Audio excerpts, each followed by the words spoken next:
Hello and welcome to Shelf Indulgence Book Chats. Today I have with me Rebecca Devitt. And Rebecca is a second-generation homeschool mom, author, blogger, and YouTuber living in Australia with her husband and two children. This former medical student left behind advanced studies in favor of staying home to educate her children. A woman of faith, she felt called to encourage others to adopt the homeschooling lifestyle. Drawing from her personal experience, she began a blog, which quickly became her book, Why on Earth Homeschool? The Case for Australian Christian Homeschooling. Not long after, she launched her website, How Do I Homeschool? Followed by a YouTube channel of the same name. Her goal? To help parents homeschool joyfully and save time, money, and trouble. Welcome, Rebecca. Hi there, Kimberly. How are you? Well, let's start out with talking about your book today. And I'll have to say, I do love your book. You wrote it a couple of years ago, the Why on Earth Do I Homeschool? The Case for Australian Christian Homeschooling. I feel like it touched on many of the same reasons that I initially decided to homeschool our son 5 years ago. But tell us a little bit of your story. What prompted you to write a book? Yeah, so I was crazy about homeschooling because I went to school. I really didn't enjoy my school experience, and my parents homeschooled me, and I loved it. I loved spending time with my parents and my brothers, and my academics took off. So many things took off. I was so much happier. And then when I was at school, I was sort of starting to walk away from God, and for me, my faith is really important. And this was as a 7-year-old. It was very palpable, that kind of feeling.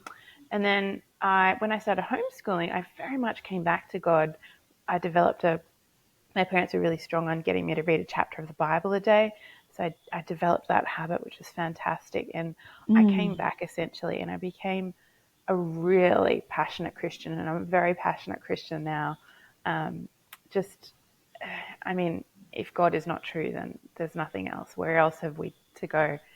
And so I think out of my faith, I kind of had this conviction that homeschooling is a great way to go because it's a great tool. So it's not something, it's not a panacea, but it's a great tool where you can use to shape your children's faith, help you do that with the help of God.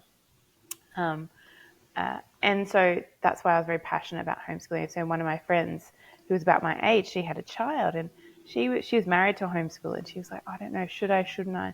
And so I thought, well, I'll just write a page, just, sharing the pros or the reasons you might homeschool. And then that page turned into 16 pages, PDF. And at that point I gave it to her. And then I went, well, I'm 16 pages through. Why not write a book? And so Why not? That's right. Yeah. So at the time I was at medical school, and things were very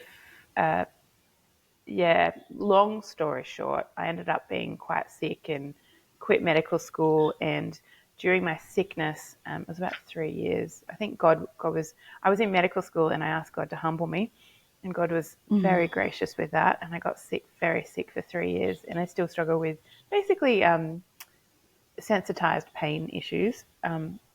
They called it fibromyalgia, which is still kind of the label I live with now. But that meant I had lots of time to write my book, and I couldn't go and work because I wasn't well enough. And then after I wrote my book, I thought, I have to have a website to promote that. And then after I had my website, I was writing my blogs, and they're like, well, the best blogs have great videos on them. And I was like, oh, I'll start a YouTube channel. And so the YouTube channel started, and then I started the YouTube channel, and then like, what do you promote on a YouTube channel? They're like, do a course. And I'm like, oh, great. I'll be able to teach parents how to start homeschooling properly. All these issues that I see them make, I can just teach them how to get rid of them and start homeschooling on the right foot. And so that's how my parenting program, which is an online course, came into being. So that is the long story. What did you think of the book, Kimberly, when you read it? It had some very powerful powerful moments in it. I actually have a little bit about me. I have a background in public education. I worked in my pre-mommy, homeschool mommy life. I worked for almost a decade in public education, and I resonated with many of the things that you pointed out there. And if you just look at as far as what children face, especially families of faith, when you go into public school. And this was, even when I worked in public education, this was before social media took off quite as bad as it is. It was just starting. MySpace was more of a thing back then, before Facebook was really getting started, and then Instagram, and then all of the others that are out now. So I feel like it has probably gotten a lot worse than even from what you had written about in your book, and then even from when I was working in public education. I feel like it's just an even bigger obstacle and bigger hurdles for kids to deal with now than it was even back in my day, for lack of a better way of putting it. I feel blessed and fortunate that I was able to grow up without having to face all of that. But from your book, seeing all of that kids are facing now, the statistics are there, the numbers are there. It's written very much with it makes a case.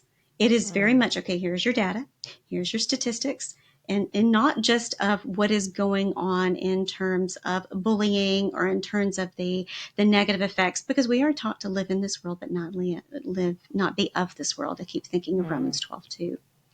But it makes me think of how many, the statistics are there, how many kids leave the faith, even if they go through, when they start to leave home.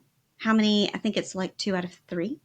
And I'm like, wow, that's phenomenal when you think about those numbers. And as a parent now, it's startling. It's startling. That's right. And I grew up in a homeschool group, and I just saw how the kids had so much more of an opportunity to connect with God than I saw with a lot of my school children. Like the school children seemed to be rushing here and there, and they didn't seem to have time to just stop and think about God and meditate. And when I was at home with my dad particularly, we used to talk about, I remember he used to get up quite early in the morning because he had medical issues. And we would just talk about God and politics and really so many other things. So 3 hours in the morning sometimes, just such big slabs of time. Oh, he was on night shift too, so that made that quite easy to do. But just these great opportunities, and the school kids, that would never happen, those massive chunks of time. So that was really wonderful to be able to do that with my dad. And great, we had I've got such a close bond with my folks now too. And that's really what it's about, that having our children there and that relationship first, because before you can teach your children anything, you have to have that relationship first.